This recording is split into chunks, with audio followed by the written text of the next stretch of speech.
ආයිබෝවන් මේකම බන්ධනාගාරයේ සිදුවුණු අවාසනාවන්ත සිදුවීමේ අලුත්ම තත්ත්වයන් ගැන ඒ වගේම මෙතෙක් කතා නොකළ කාරණා කිහිපයක් ගැන ඔබත් එක්ක කතා කරන්න අද දවසේදී අපි බලාපොරොත්තු වෙනවා. ඒ වගේම අපි ආරාධනා කරනවා අපේ නාලිකාව තවමත් subscribe කරලා නැත්නම් දැන්මම subscribe කරන්න. අපි ලංකාවේ දේශපාලනය ගැන ඒ වගේම කාලීන හා සමාජීය සිදුවීම් ගැන දත්ත සහ තොරතුරු මත පදනම් වෙලා ඇත්ත කතා කරන නාලිකාවක්. ඒකෙන්ද අපිව ඔබට හැම වෙලෙම විශ්වාසයෙන් අහන්න බලන්න හැකියාව තියෙනවා.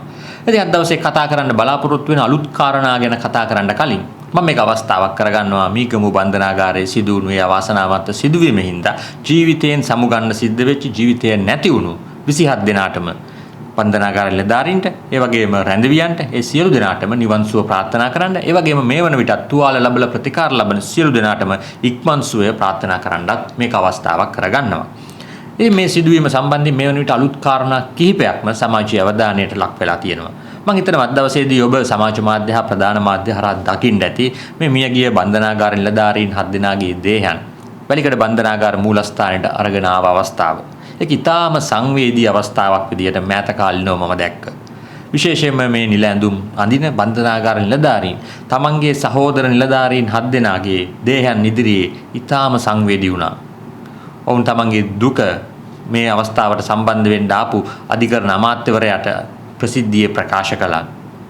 අපි හිතනවා නිල ඇඳුම් ඇඳලා හිටියත් මේ හැම දෙනෙක්ම මිනිස්සු තමන් එකට වැඩ කරපු මිනිස්සු එකට උදේ කාපු මිනිස්සු දවසක් ගත වෙනකොට ජීවිතෙන් සමු අරගෙන තියෙනකොට විශේෂයෙන් මේ පහර කෑම් වලට ලක් වෙලා ඊටාම ම්ලේච්ඡ විදියට ඝාතනය වෙලා තියෙනකොට මං හිතන්නේ කාටවත් දරා ගන්න පුළුවන් වෙයි කියලා.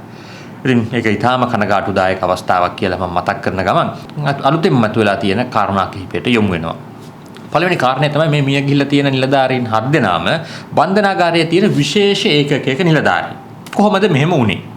මේ ඒකකය තමයි හදිස්සි ප්‍රතිචාර උපක්‍රමික බලකාය.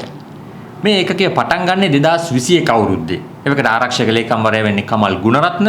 ඒ වගේම තුෂාර උපුල්දෙනිය තමයි බන්ධනාගාර කොමසාරිස් ජෙනරාල්වරයා වෙන්නේ. ඒතර මේ දෙන්නගේ මූලිකත්වයෙන් තමයි මඟ පෙන්වීමෙන් තමයි මේ ඒකකය පටන් ගන්නෙ.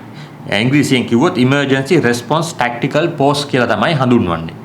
ඒතර මේ ඒකකයේ ඉන්න ගොඩක් දෙනෙක් හමුදා පුහුණුව සහිත පුද්ගලයෝ. සමහරලාට අවුරුදු 12ක් වැඩ කරලා හමුදාවන් වල විශ්‍රාම ගත්ත පුද්ගලයෝ තමයි මේ ඒකකයට බඳවාගෙන තියෙන්නේ. මේ ඒකකයට විශේෂ පුහුණුවීම් ගණනාවක් ත්‍රිවිධ හමුදාවන් හරහා ඒ කාලේ ලැබලා දීලා තියෙනවා. ඒතර මේ ඒකකේ පටන් ගන්න හේතුනේ මේ බන්ධනාගාරවල ඉහවහ ගිහිල්ලා තියෙන දූෂණ, ආක්‍රමිකතා, විවිධ ව්‍යාපාරයන්, විවිධ වංචාවන් මේ හැම දෙයක්ම තමයි හේතු උනේ. මේ ඒකකයේ අරමුණු කිහිපයක් ප්‍රධාන වශයෙන් තියෙනවා. එකක් තමයි මත්ද්‍රව්‍ය වැටලීම් සිද්ධ කිරීම. ඊළඟට නීති විරෝධී ජාවාරම් නතර කිරීම. ඊළඟට වැටලීම් සිද්ධ කිරීම. බුද්ධි තොරතුරු සොයා බැලීම සහ ඒවා විමර්ශනය කිරීම. සහ කැරලි මර්ධනය. මෙන්න මේ අරමුණු සඳහා තමයි මේ ඒකකයේ පිහිටවන්නේ. එතකොට මේ ඒකකයේ නිලධාරීන්ම මේ විදියට මීයන්ට හේතුව බවට පත් වෙලා තියෙන්නේ. ජූලි මාසේ 5 වෙනිදා එහෙම නැත්නම් ඉරිදා දවසේ ඇති වෙනවා මේ මීගමු බන්ධනාගාරයේ පළවෙනි ගැටුම. මේ ගැටුමෙන් දෙන්නෙක් මිය ගිහිල්ලා 35 දෙනෙක් තුවාල ලබනවා. එතකොට මේ ගැටුම විසඳන්න බන්ධනාගාර කොමසාරිස් ජෙනරාල්වරයා හේමන්ත මහත්මයා පෞද්ගලිකව මැදිහත් වුණා කියලා ඔහු මාධ්‍ය හමුවේ කියනවා. ඔහු මෙගාෆෝන් එකක් අරගෙන හිරකරුවන්ට කතා කරන්න පවා කටයුතු කළා කියනවා. ඉතින් එතුමාගේ ඒ සීමාව තුල එතුමා ඒ කරපු රාජකාරිය අපි අගය කරනවා. හැබැයි අපිට ගැටලුවක් තියෙනවා ඇයි මේ විශේෂ කණ්ඩායමේ නිලධාරීන් ඊළඟ දවසේ උදේ රාජකාරි වලට යෙදෙව්වේ කියලා. මොකද ගැටුමක් ඇති වුණාට පස්සේ මේ ගැටුම උණුසුම තවම පහ වෙලා නැති තත්ත්වයක් තියෙන්නේ. දෙන්නෙක් මැරිලා එක කණ්ඩායමක මේ හිරකරුවන් කණ්ඩායම් දෙකේ දෙන්නෙක් මැරිලා 35ක් විතර තුවාල වෙලා තව ගුටි කාපු තුවාල වෙච්චි බෙහෙත් නොගත්ත කණ්ඩායම් ගොඩක් මේක ඇතුලේ ඉන්නේ නැති. වෛරය කේන්තිය පැසවෙමින් තියෙන අවස්ථාවකදී තමන්ට හුරු පුරුදු නිලධාරීන් වෙනුවට ඔබ දන්නවා මේ බන්ධනාගාරයේ ඉන්න නිලධාරීන් සහ සිරකරුවන් අතර යම් කිසි අන්‍යෝන්‍ය අවබෝධයක් තියෙනවා. මම ඒක කියන්නේ මේ වැරදි විදිහේ සම්බන්ධයක් කියලා. හැබැයි යම් අවබෝධයක් තියෙනවා. මොකද උදේ හවහත් දකින්න මිනිස්සු, කතා කරන මිනිස්සු, හදිසියට අසනීපයක් වුණාම ස්පිරිතාලෙට එක්කන් ගිහලා බෙහෙත් අරන් දෙන්න මිනිස්සු, හදිසියකට වෙන ප්‍රශ්නයක් වුණාට පස්සේ උදව් කරන මිනිස්සු. ඒ වගේම අධිකරණ වලට එක්කන් ගිහලා නඩු කටයුතු මෙහෙවන නඩු කටයුතු වලට අවශ්‍ය උදව් උපකාර ලබා දෙන මිනිස්සු. ඒකින්ද හිරකරුවන්ට යම්කිසි ගෞරවයක් තමන්ගේ ඉන්න බන්ධනාගාර නිලධාරීන් සම්බන්ධයෙන් තියෙනවා. ඇතැම් අවස්ථාවලදී ගැටුම් ඇති වෙච්ච අවස්ථාවල් ඕන තරම් තියෙනවා. හැබැයි ගැටුම් ලොකුවට දුවන්නේ නැහැ. දෙපාර්ශ්වය සමාදාන වෙලා ඒව විසඳෙනවා. හැබැයි මේ විශේෂ කණ්ඩායම සම්බන්ධයෙන් හිරකරුවන්ගේ තියෙන තරම් හොඳ ආකල්පයක් නෙමෙයි. ඒකෙන් අදහස් වෙන්නේ මේ කණ්ඩායම නරකයි කියලා. මේ කණ්ඩායම ඉතා හොඳයි. මේ කණ්ඩායම නීතිය හරියාකාරයෙන් ඉෂ්ට කිරීම තමයි ඔවුන්ට හිරකරුවන් තුල අප්‍රසාදයක් ගොඩනගෙන්න එහෙම නැත්නම් අකමැත්තක් ගොඩනගෙන්න හේතු වෙලා තියෙන්නේ.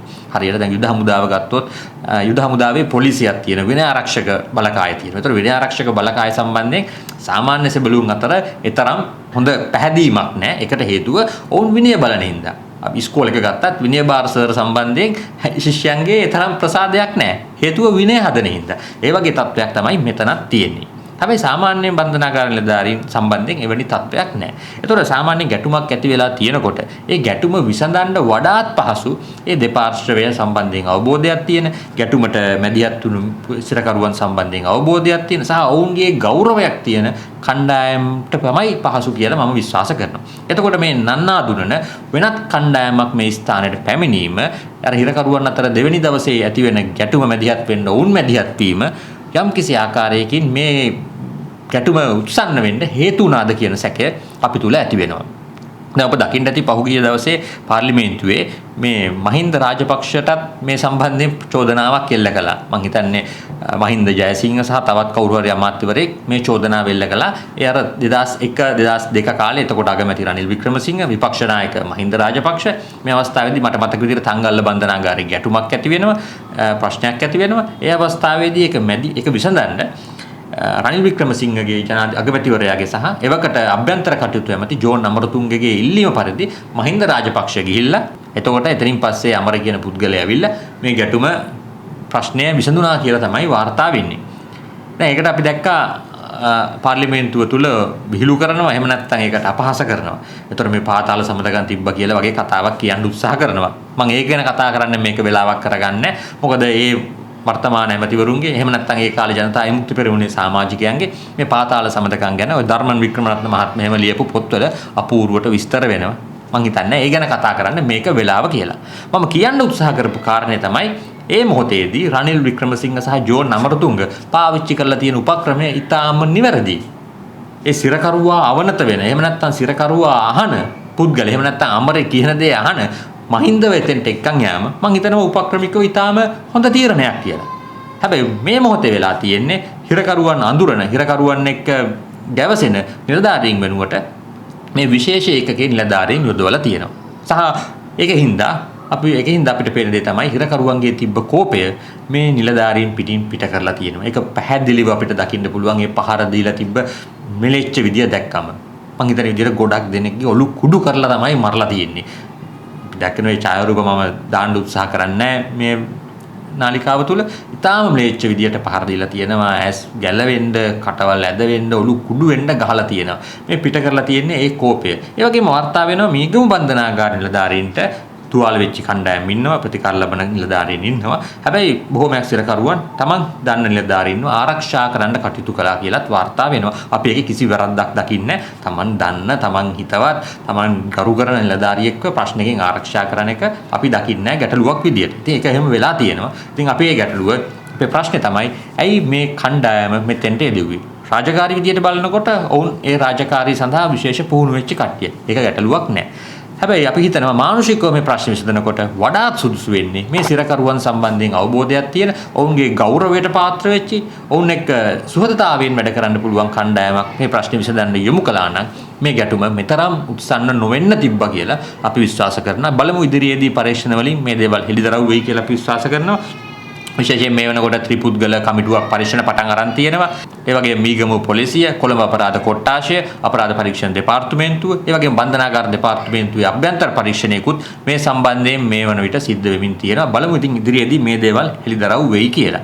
ඒ වගේම ඊළඟ කාරණය තමයි අපි දකිනවා මේ වෙලාවේ සමාජ මාධ්‍ය හරහා ඇතැම් කණ්ඩායමක් ලොකු ප්‍රහාරයක් එල්ල කරමින් ඉන්නවා. ඔබ දකින්න ඇති නිලධාරියෙක්.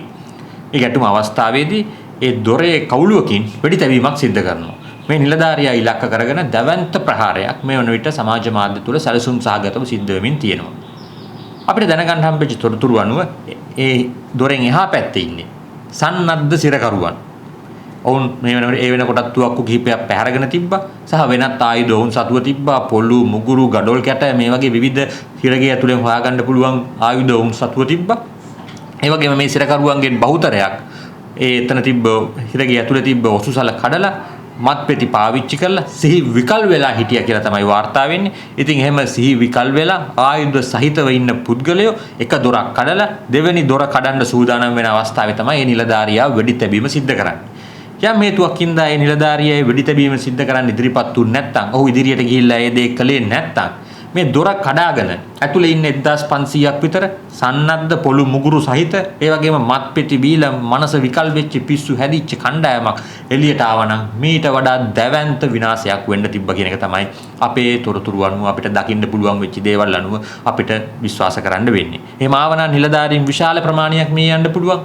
එහෙම එකපාරට දොර කඩාගෙන විශාල සිරකරුවන් පිරිසක් එළියට ආවනම් නිලධාරීනුත් අනිවාර්යයෙන්ම වෙඩි තියනවා. එතන STF කණ්ඩායම් හිටියා, පොලිසිය හිටියා, බන්ධනාගාර නිලධාරීන් හිටියා, ඔවුනුත් ආයුධ සන්නද්ධව හිටියේ. හැබැයි ඔවුන් මේ විදියට වෙඩි තැබීමක් සිද්ධ කළා නම් විශාල ප්‍රමාණයක් මේ යන්න තිබ්බා. ඒ වගේම ඔවුන් කඩාගෙන ආවනම් නගරයට ඇතුල් වුණා නම් එළියේ හිටියා මේ සිරකරුවන්ගේ ඥාතීන් ඇවිල්ලා හිටියා. ඔවුන්ට පවා හානි වෙන්න තිබ්බා. එහෙනම් මේ ඉලක්කම 27 නෙමේ මීට වඩා විශාල ගාණක් වෙන්න තිබ්බා. ඒ නිලධාරියා අවදානම අරගෙන ඉදිරියට ගිහිල්ලා ඒ වෙඩි තියලා ඒ සිරකරුවන්ව බය කිරීම. එහෙම නැත්නම් උඹලා එළියට ආවොත් මීට වඩා වෙඩි තියයි කියන හැඟීම ඒ හිරකරුවන්ට ඇති කරපු හින්දා තමයි ඒ දොර කඩාගෙන එන්න උත්සාහ නොකළේ. හිරගෙදර ඔච්චර දෙයක් කරපු කණ්ඩායමකට මේ දොර කඩන එක මහා අමාරු වැඩක් නෙමෙයි. උන්ට දොර කඩන්න තිබ්බා. හැබැයි ඒ නිලධාරියා ඉදිරිපත් වෙලා ඒ වෙඩි තැබීම හින්දා ඒක වැළකුණා, විශාල විනාශයක් වැළකුණා කියලා තමයි අපි හිතන්නේ. අපි දැක්කද බන්ධනාගාර නිලධාරීනුත් මේ සම්බන්ධයෙන් ඇමතිතුමාට හර්ෂ නානායක්කාර ඇමතිවරයාට දැනුවත් කළා. මේ නිලධාරියා වීරයෙක් කියලා වුන් සැලකුවා. අපි විශ්වාස කරනවා මේ නිලධාරියා ඒ වගේම අනිකුත් නිලධාරීනුත් ඒ කටයුතු කරලා තියෙන ආකාරය ගැටුමක් වළක්වන්න කටයුතු කරපු සිදුවීමක් විදිහට තමයි දකින්නේ. ඒක නැතුව වෙනත් ආකාරයකින් කවුරු හරි අර්ථකථනය කරනවා නම් අපි හිතන්නේ ඒක සුදුසුයි කියලා. හැබැයි ඊළඟට අපිට වාර්තා වෙන කාරණය නම් අපි කිසිසේත්ම අනුමත කරන කාරණයක් නෙමෙයි. අපිට වාර්තා වෙන විශේෂයෙන් මේ සිරකරු අයිතිවාසිකම් සුරකීමේ කමිටුව මාධ්‍ය නිවේදන කිහිපයක් නිකුත් කරලා තිබ්බා. විශේෂයෙන් එහි කැඳවුම්කරු සුදේශ් නන්දිමාල් මහත්මයා මාධ්‍ය ප්‍රකාශ නිකුත් කරලා තිබ්බා. ඒ තමයි මේ වන විට මීගම බන්ධනාගාරයේ හිටපු සිරකරුවන් 1033 දෙනෙක් ලංකාව පුරා යාපනයේ ඇතුළු විවිධ බන්ධනාගාරවලට යොමු කරලා තියෙනවා. ඒතර මේ බන්ධනාගාරවලට යොමු කළාට පස්සේ ඒ සිරකරුවන්ට පහර දීම් සිද්ධ වෙලා තියෙනවා, තුවාල කිරීම සිද්ධ වෙලා තියෙනවා කියලා මේ සිරකරු අයිතිවාසිකම් කමිටුව ප්‍රකාශ කරනවා. අපි හිතන්නේ ඒක නම් කිසිසේත් විය යුතු කාරණයක් කියලා. නිලධාරීන් තුල තියෙන්න පුළුවන් තමන්ගේ සහෝදර නිලධාරීන්ව ඝාතනය වෙලා බන්ධනාගාර දෙපාර්තමේන්තුව තුල දැවැන්ත කළු පැල්ලමක් නිර්මාණය වෙලා මෙවැනි තත්ත්වයක් තුල තමන්ගේ කෝපය ප්‍රකාශ කරන්න, තමන්ගේ කේන්තිය ප්‍රකාශ කරන්න, තමන්ගේ ඇරියස් එක පිට කරන්න සිරකරුවන් පාවිච්චි කරන්න පුළුවන්. හැබැයි ඒක බන්ධනාගාර දෙපාර්තමේන්තුවේ කීර්තියට කිසිසේත්ම ගැලපෙන වැඩක් කියලා හිතන්නේ නැහැ. අපි මේ පැත්තේ නිලධාරීන් සම්බන්ධයෙන් කතා කරනවා. ඒ වෙඩි තැබුණු නිලධාරියා සම්බන්ධයෙන් අපි පෙනී ඉන්නවා වගේම අපි විශ්වාස කරනවා මෙවැනි දේවලුත් කිසිසේත්ම විය යුතු නැහැ. දැනට වාර්තා වෙනවා බූස්ස බන්ධනාගාරයෙන් මරණයක් සිද්ධ වෙලා තියෙනවා කියලා. ඉතින් මේක හදිසි රෝගී තත්ත්වයක් කියලා තමයි කියන්නේ. හැබැයි සිරකරු සුබදාන කමිටුව විශ්වාස කරන්නේ මේ පහර දීමක් හින්දා වුණා කියලා. ඒ වගේම අගුණකොළ පැලස්සේ තව මරණයක් සිද්ධ වෙලා කියලා වාර්තා වෙනවා. ඒ වගේම වැලිකඩ මරණයක් සිද්ධ වෙලා කියලා වාර්තා වෙනවා. හැබැයි ඒ මරණය නම් බන්ධනාගාර දෙපාර්තමේන්තුව ප්‍රතික්ෂේප කරනවා. ඉතින් අපි හිතන්නේ මේ සිදුවීම් මෙතනින් එහාට වැඩි වර්ධනය වෙන්න ඕනේ. මේක තවත් ප්‍රශ්න ගොඩකට මුලක් බවට පත් වෙන්න පුළුවන්. ඒකින්ද දැන් සිදුවුණු දේ සිදුවුණා. ඒ සම්බන්ධයෙන් පරීක්ෂණ සිද්ධ වෙනවා. හැබැයි මින් ඉදිරියට මේ සම්බන්ධයෙන් සිරකරුවන්ට කිසිදු ආකාරයක පීඩනයක් නීතිමය ක්‍රියාමාර්ග මේවට සම්බන්ධ පුද්ගලයෝ ඉන්නවනම් මේ ඝාතනයන්ට සම්බන්ධ පුද්ගලයෝ ඉන්නවනම් ඔවුන් සම්බන්ධයෙන් නීතිය ක්‍රියාත්මක කරනවා විනා ඔවුන්ට පහර දීම ප්‍රශ්න ඇති කිරීම බන්ධනාගාර නිලධාරීන් නොකළ යුතුයි අපි විශ්වාස කරනවා. හැබැයි මේ අතර අපිට හරි අපූර්ව ප්‍රවෘත්තියක් අහන්න හම්බුණා. ඒ තමයි මේ ගැටුමේ මහා මොලකරු විදියට දැන් හඳුන්වන කටුවැල්ලේගම සුරේෂ් කියන පාතාල සමාජිකයා. ඇඟේ හීරීමක්වත් නැතුව බොහොම හොඳින් මේ වන විට බූස්ස බන්ධනාගාරයේ ඉන්නවා කියලා තමයි වාර්තා වෙන්නේ. ගැටුම ඇති කරපු මේ ප්‍රශ්න වලට මූලික වෙච්ච පුද්ගලයා බොහොම සැපෙන් ඉන්නවා කියලා තමයි වාර්තා වෙන්නේ. ඉතින් ඒක දේශපාලනයට වගේම අන්තිමට මේවට මූලික වෙන පුද්ගලයෝ හොඳින් ජීවත් වෙනවා. මේවට නිකම් මැදිහත් වෙන පුද්ගලයෝ ජීවිත නැති කරගන්නවා. ඕක මං හිතන්නේ එළියටත් හිරගෙදර ඇතුළටත් පොදු තත්ත්වයක් කියලා මේ සුරේෂ්ගේ සිද්ධියෙන් අපූර්වට පේනවා. ඒ වගේම මේ සිදුවීම සම්බන්ධයෙන් මේ වන විට ජාත්‍යන්තර මාධ්‍ය වාර්තා කරලා තිබ්බා. එක්සත් ජාතීන්ගේ සංවිධානයත් මේ සම්බන්ධයෙන් තමන්ගේ කනගාටුව පළ කරලා තිබ්බා. ඒ වගේම ඕන ඉල්ලීමක් කරලා තිබ්බා මේ බන්ධනාගාරවල ප්‍රතිසංස්කරණ ක්‍රියාවලීන් ඉක්මන් කරන්න, නීතිමය ක්‍රියාමාර්ග ගැනීම ඉක්මන් කරන්න, ඒ වගේම මේ ප්‍රතිසංස්කරණ වලට ඔවුන් දායක උදව් කරන්න සූදානම් කියලා ඔවුන් කියලා තිබ්බා. ඊළඟට මේ සිදුවීම සම්බන්ධයෙන් අපිට තව තොරතුරක් හෙළිදරව් වුණා ඊයේ දවසේදී රජයේ ප්‍රවෘත්ති සාකච්ඡාවේදී මේ ප්‍රවෘත්ති සාකච්ඡාවට බන්ධනාගාර කොමසාරිස් ජෙනරාල් ප්‍රසාද් හේමන්ත මහත්මයා සම්බන්ධ වුණා. හැබැයි ප්‍රසාද් මහත්මයා කියනවා මේ සිදුවීම සම්බන්ධයෙන් කිසිදු බුද්ධි තොරතුරක් ඔවුන්ට ලැබුණ නැහැ කියලා. මේ හිරගෙවල් ඇතුලේ බුද්ධ්‍යංශයන් ක්‍රියාත්මක වෙනවා. බන්ධනාගාර බුද්ධ්‍යංශ වගේම වෙනත් බුද්ධ්‍යංශත් මේ සම්බව තමන්ගේ සම්පත් පාවිච්චි කරලා මේ ඇතුලේ සිද්ධ වෙන ජාවාරම් සම්බන්ධයෙන් ඇතුලේ ඇති වෙන ප්‍රශ්න සම්බන්ධයෙන් තොරතුරු රැස් කරනවා. ඒක අද ඊයේ කියන්නේ නෙමෙයි චිරාත් කාලයක් සිට සිද්ධ වෙන දෙයක්. ඒතර මෙවැනි ගැටුමක් ඇති වෙනකොට මේක එකපාර එක ක්ෂණයකින් ඇති වෙන දෙයක් නෙමෙයි. මේ කාලයක් තිස්සේ පැවතිච්ච ප්‍රශ්නයක් තමයි එළියට එන්නේ.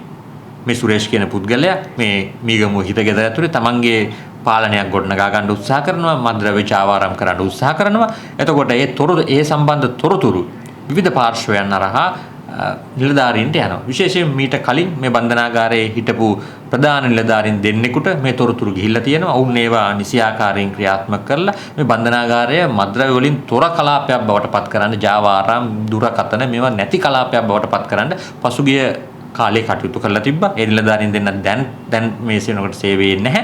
කොහොම හරි අර තොරතුරු දුන්න පුද්ගලයන්ට තමයි මේ විදියට තොරතුරු දුන්නායේ සැක කරන පුද්ගලයන්ට සමහරට ඔවුන් තොරතුරු දීලා නැති වෙන්නත් පුළුවන්.